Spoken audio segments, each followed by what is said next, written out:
اب ہمارے گھر میں کوئی آدمی آپ کو صحت مند نظر آتا ہے؟ کوئی بہت کم ہوگا. پورا معاشرہ نظر آئے گا کہ جو اتنی بڑی چیزیں ہیں، اللہ کے رسول، اللہ کے ساتھ یہ تعلق کہ ان کی بات نہیں مان رہے، اور نبی یہ تعلق، یہ ضرورت کیا ہے؟ ہم تو ان کی نکل کریں، یعنی جیسے ہمیں بتایا ہم ایسے کیوں کریں؟ یہ کوئی ضروری چیز نہیں، ضروری نہیں کہتے.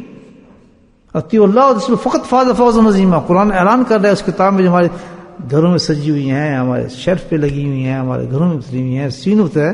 اللہ تو کہہ رہا ہے میں اور میرے رسول کی اطاعت کرو، یہی تم نے کامیابی ہے.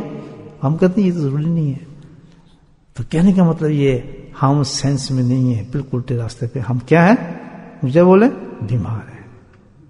افسوس یہ ہے کہ جو پاگل ہوتا ہے نا، پاگل، کبھی پاگل کھانا جائیں نا ہم، تو آپ اس سے بات کریں گے تو پاگل ہے، میں تو بالکل صحیح ہوں، میں بادشاہ ہوں، میں یہ کروں گا فلاں کروں گا. بھائی تم پاگل ہو.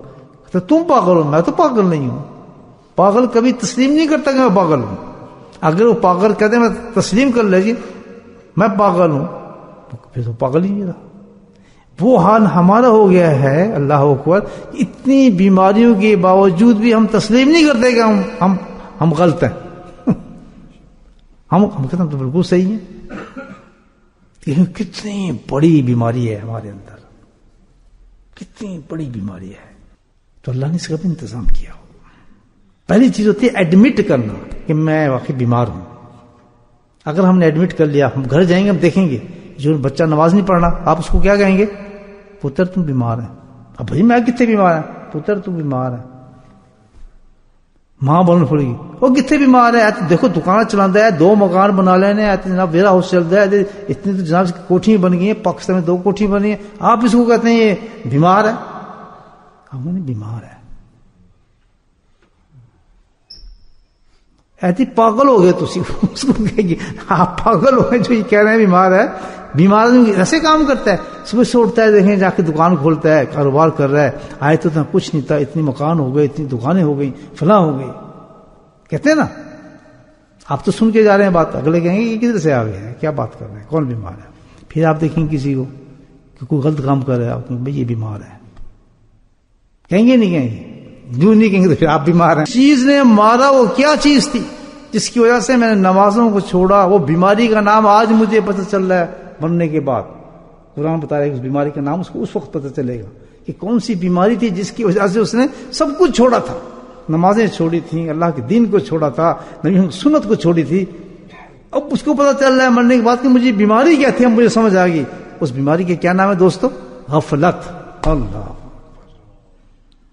انسان نماز کو نہیں پڑھتا، غافل ہے. انسان اللہ کے کام کیوں نہیں چلتا؟ غافل ہے. نبی سنت پہ عمل کیوں کرتا؟ غافل ہے. اصل میں وہ غافل ہے. اور ہم اس کو کیا کہتے ہیں؟ بڑا اونچا آدمی ہے، تو بڑا سمجھدار بنتا ہے، بڑا انٹلیکچوئل ہے، بڑا عقل مند ہے. اور اللہ کیا کہتا ہے؟ یہ تو بے انتہا غافل انسان ہے. غفلت کے پردے اس پہ پڑے، تو وہ چیزیں متضاد ہیں. اللہ، تو ایسا انسان جو عروجوں کے طرف چل رہا ہے اور اپنا بڑا فن خواہ بنا ہوا ہے اور لوگ اس کی تعریفیں کر رہے ہیں، تو اللہ قرآن کہتا ہے یہ تو بالکل ڈف آدمی، تم اس کی کیا تعریف کر رہے ہو؟ چند دنوں کا خود ہی اپنے منہ سے گائے گا مرنے کے بعد یہ میں کیا غلطی کر بیٹھا، مر گیا، تباہ ہو گیا. کیا انعام دے گا ہمیں؟ اللہ تعالیٰ کیا کہتا ہے؟ سبحان قرآن ہی بتاتا ہے کہ جس لمحے جس گھڑی تو نے نیت کر لی اس غفلت کا علاج کرنے کی، تاکہ تو مجھ سے دوستی کر لے، میرے پاس آ جائے، میرے احکامات پہ چلے، جس وقت بھی تو نے شروع کیا، جس گھڑی میں شروع کیا، اس مسجد میں بیٹھ کے جتنے آدمی نیت کریں گے اس کو کرنے کی، اللہ کہتا ہے اسی وقت میں تمہیں سارے گناہ معاف کر دوں گا.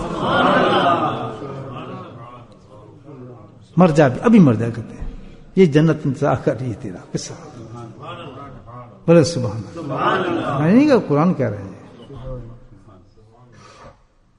مجمع اس لیے اللہ تعالیٰ ویسے نا مجمع لگاتے